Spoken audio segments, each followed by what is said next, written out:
Let's talk about something that's absolutely essential in our fast-paced world: leadership agility. It's more than just a buzzword. It's really a fundamental shift in how we think about our own professional growth. So let's just dive right in. So let me start by asking you a question. For a long time, we've kind of treated leadership like it's a box you check, a title you get or a course you finish. But what if that's the wrong way to look at it entirely? What if real, impactful leadership isn't some destination you finally arrive at, but a path that you're always on? And that really gets to the heart of it. The big idea here is that leadership is a journey, not a final destination. It's about shifting your mindset away from one-off training events and seeing your development as this continuous, always evolving practice. So here is the key takeaway.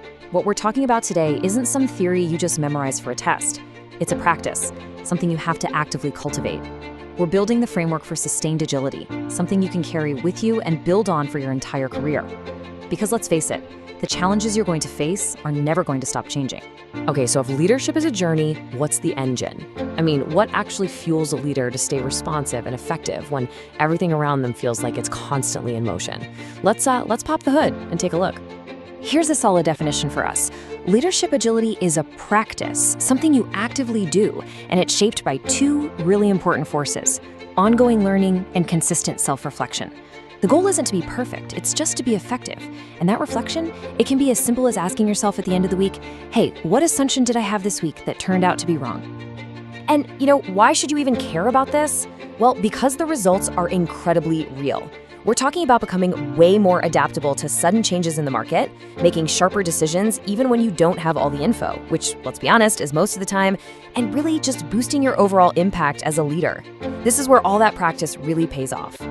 All right, so the concept makes sense, we see the benefits, but an idea is pretty useless if it just stays in your head, right?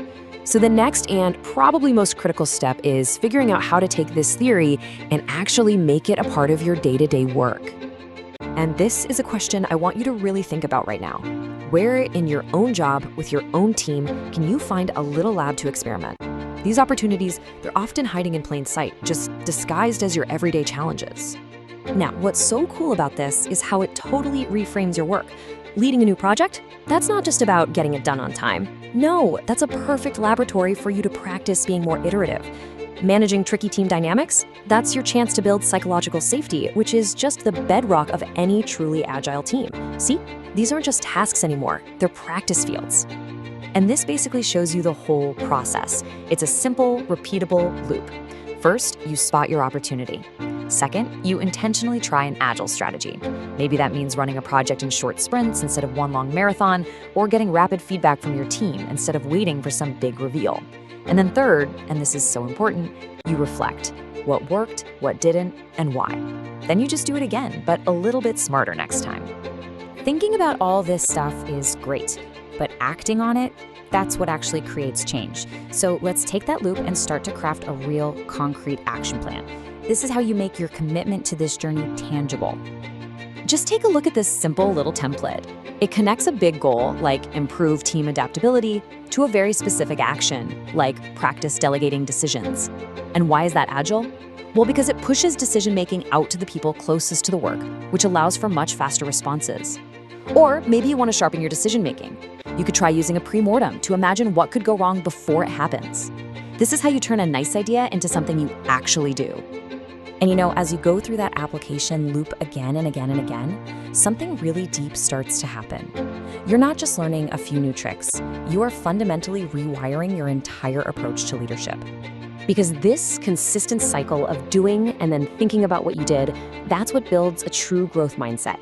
You start to see challenges not as threats, but just as data. You get over that mental block of feeling that you have to be the expert with all the answers, and instead, you embrace the much more powerful role of being the lead learner on your team. In the end, it all comes down to this.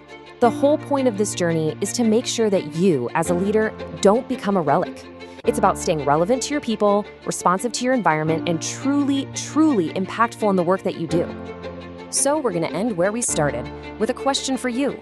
Forget about some grand 5-year plan for a minute. Just looking at your work this week, what is the very first, smallest step you can take on your own agility journey?